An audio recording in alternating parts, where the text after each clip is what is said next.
हर खबर पर होगी आपकी पकड़। डाउनलोड कीजिए एबीपी लाइव ऐप।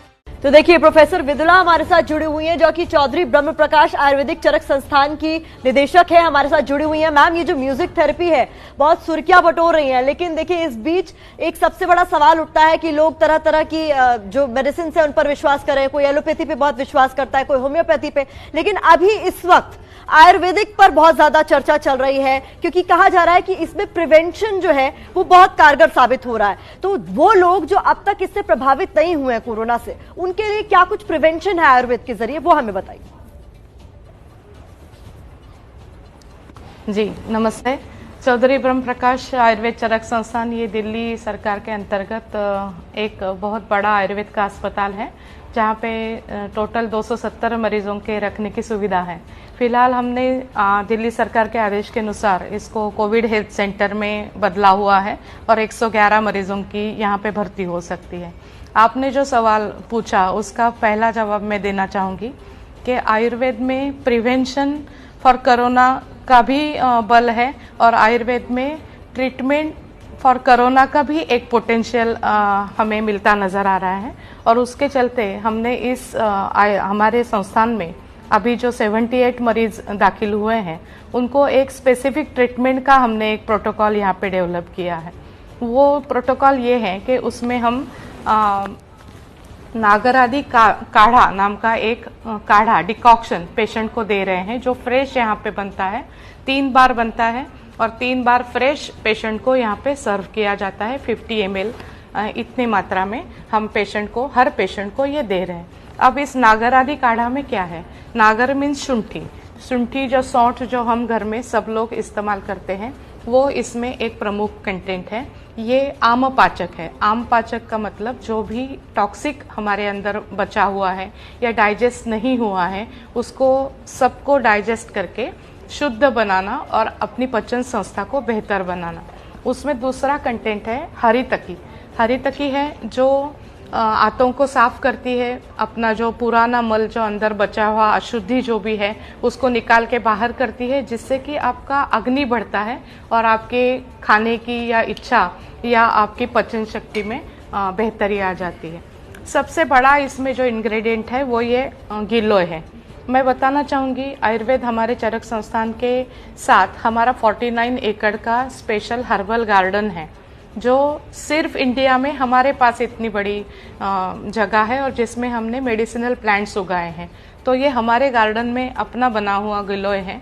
ये गिलोय मतलब गुड़ुची, ये all over world now immuno modulator करके माना गया है और इसको प्रूवन इसके रिजल्ट्स हैं। तो ये इंग्रेडिएंट उस नागरादि काढ़े में ये जो बन के आता है, इसमें मिलाया जाता है सबसे प्रधान तौर पे। तो इससे पर्सन की इम्यूनिटी बढ़ती है, उसकी किसी भी रोग को हराने की क्षमता शरीर की बढ़ती है। और इसका हम सेवन पेशेंट को कराते हैं 3 बार काढ़े के फॉर्म में, जैसा कि मैंने बताया। फ्रेश बनता है और फ्रेश दिया जाता है। जी प्रोफेसर विदुला, मैं ये समझना चाहता हूँ कि अगर कोरोना हो जाए, कोरोना पेशेंट को ठीक करने के लिए आयुर्वेद में कोई तरीका है, कोई विधि है, कोई दवाई है जो कोरोना पेशेंट को ठीक कर सके? देखिए, अभी आयुर्वेद में ये दवाई है ऐसा हम कोई भी शास्त्र नहीं कह पा रहा है पूरे जग में, लेकिन आयुर्वेद में ये जो दवाइयाँ हमने बताई, इसके अनुसार पेशेंट की इम्यूनिटी बढ़ाने का काम ज़रूर होता है, जो हम बाकी रोगों में भी देखते हैं और उसके उपयोग से भी उनके अच्छी तरह से चिकित्सा हम करते हैं। इसलिए मैं ये कहूँगी कि जैसे पूरा जग इसको अनेक पद्धतियों से ट्राई कर रहा है, वैसे आयुर्वेद भी आयुष मिनिस्ट्री ऑफ आयुष ने जो गाइडलाइंस हमें दी हैं, उनके हिसाब से जो दवाइयाँ हैं उसको यूज़ करके हम इसका एक अभी प्रयोग मान लीजिए कर रहे हैं, जिसका भी रिजल्ट हम बाद में हम आपको निश्चित तौर पे दे पाएंगे। जी विदुला जी, हमने उन लोगों की बात की जो कोरोना संक्रमित हैं, उन लोगों की बात की जो कोरोना संक्रमण से बच सकते हैं। अब मैं चाहती हूं कि हम उन लोगों की भी बात करें जिनको कोरोना संक्रमण हो चुका है और वो उस संक्रमण से लड़कर बाहर आ गए हैं, या फिर वो जो आगे की दुनिया है, क्योंकि कोरोना के बाद जिस दुनिया में हम प्रवेश करने जा रहे हैं वो बिल्कुल बदल जाएगी। एक ऐसी दुनिया जिसमें लगातार ऐसे संक्रमण आगे भी हमें अटैक करें, हमें आयुर्वेद कैसे बचा सकता है? देखिए, सबसे बड़ा एक आयुर्वेद का तत्व है कि अगर आप अपने शरीर को, अपने मन को पूरी तरह से स्वस्थ रखें, आनंदी रखें और चिंता मुक्त रखें, तो किसी भी रोग का आपके शरीर में पहले तो अंतर्भाव ही नहीं हो सकता। और अगर हो भी गया तो आपको उसको कुछ थोड़ी बहुत दवाइयाँ लेके आप उसको कम कर सकते हो, अच्छा कर सकते हो। इसमें मैं ये कहूँगी जो कोरोना मुक्त हुए हैं उनको सबसे पहले तो ये करना चाहिए कि किसी भी डर से अपने आप को दूर रखना चाहिए, अपने मन को चिंता से दूर रखना चाहिए। इसलिए उनको प्राणायाम, योगा, लाफ्टर थेरेपी जो आप दिखा रहे हो चैनल पे, वो एक हमारे ट्रीटमेंट का पार्ट करके हम कर रहे हैं, वही उनको अपनाना चाहिए। अच्छा खान पान, अच्छी चीज़ें लाइफ में लाना, स्ट्रेस मुक्त रहना, रोज वॉक करना, या इस तरह से उनको अपने आप को सुधारना होगा ताकि फिर से ये इम्यूनिटी डेवलप होके फिर से कोई इन्फेक्शन का खतरा उनको ना रहे। जी डॉक्टर विदुला, मैं ये भी समझना चाहूँगा कि आपने जो तमाम गिलोय बताया, आपने 2 और जड़ियाँ बताई, इस तरह की कुछ और जड़ियाँ हैं जो जिनके काढ़े से खास तौर पर कोरोना पेशेंट को लाभ मिले या उससे आराम मिले, क्योंकि इसमें कोरोना के मरीज में कफ बहुत ज़्यादा छाती में जमा हो जाता है। जी, इसमें एक और भी वनस्पति का प्रयोग कर रहे हैं, कोई और जगह पे इसका प्रयोग भी चल रहा है जो ऑब्जर्वेशनल स्टडी के तौर पे वो कर रहे हैं। वो है कि यष्टि मधु जो होता है, जिसको गुलेठी कहते हैं हिंदी में, उसका प्रयोग काढ़े के रूप में किया जा रहा है, चूर्ण के रूप में किया जा रहा है। और सीतोपलादी चूर्ण करके एक जो हमारा बना बनाया आयुर्वेदिक प्रिपरेशन है, दवाई है, उसका यूज़ भी शहद के साथ किया जा रहा है कई जगह पे। लेकिन जैसा कि मैंने आपको बताया, हमने एक ये प्रयोग के तौर पे ये कॉम्बिनेशन अपनाया है, जिसके साथ मैं आपको बताऊंगी संशमनी वटी, ये हम दे रहे हैं। संशमनी वटी में सबसे बड़ा कंटेंट फिर से यही है गिलोय। गिलोय का सत्व इसमें डाला जाता है, अर्क जिसको कहते हैं।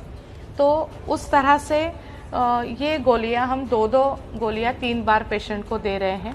और इसमें इसके साथ हम अमल की चूर्ण जो विटामिन सी से भरपूर है उसका प्रयोग भी हम कर रहे हैं।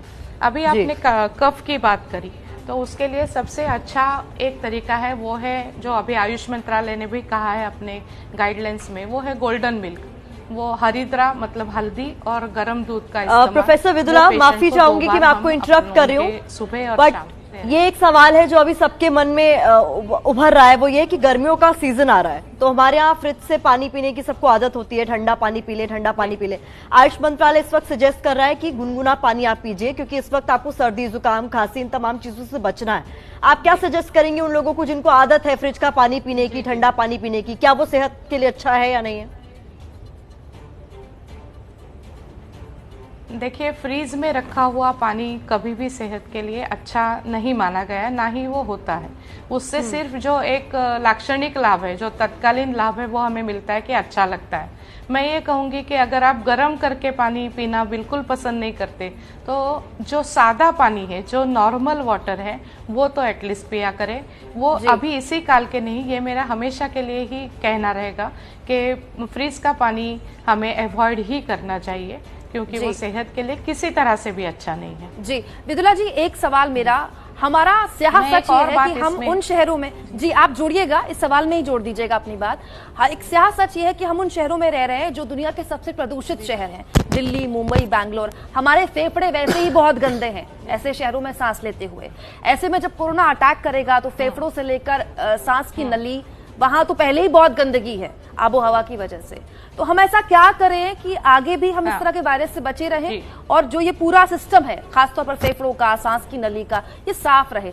ये मैं चाहती हूँ कि आप आसान भाषा में बताएं उन चीजों को लेकर जो हमारे किचन में, रसोई में आराम से लोगों को मिल जाएं। मैं ये कहूँगी कि सबसे पहले तो हम जहाँ भी रहते हैं, जैसे भी रहते हैं, अपने लाइफ में एक प्रण कर ले कि एटलीस्ट 2 या 3 पौधे हम लगाएं और उनको बड़ा करें। सबसे पहली बात तो ये है। दूसरा है जो किचन में, रसोई में जो है उसमें नमक है, हल्दी है, या फिर फिटकरी जो होती है जिसको तुट्टी कहता है, एलम जिसको कहता है, उनको थोड़ा थोड़ा यूज में डाल के गर्म पानी में सुबह शाम गरारे किए जाए, जिससे कि पूरा सिस्टम, गला जो है हमारा साफ हो जाता है, जो बाहर के पोल्यूटेंट्स आए हैं वो निकल जाते हैं। दूसरा एक बात ये है कि बाहर निकलने से पहले कोई भी आपके पास तेल हो, चाहे नारियल का तेल हो, चाहे तिल का तेल हो, आप अपने नाक के अंदर उसको बस लगा के फिर बाहर चलिएगा, तो जो धूल मिट्टी जो है वो वही आपकी ज़्यादातर रोकी जाती है और उससे आपका आगे जाने का खतरा कम होता है। बाद में आप इसको अच्छी तरह से अपने नाक को, मुंह को धो भी सकते हैं घर आने के बाद।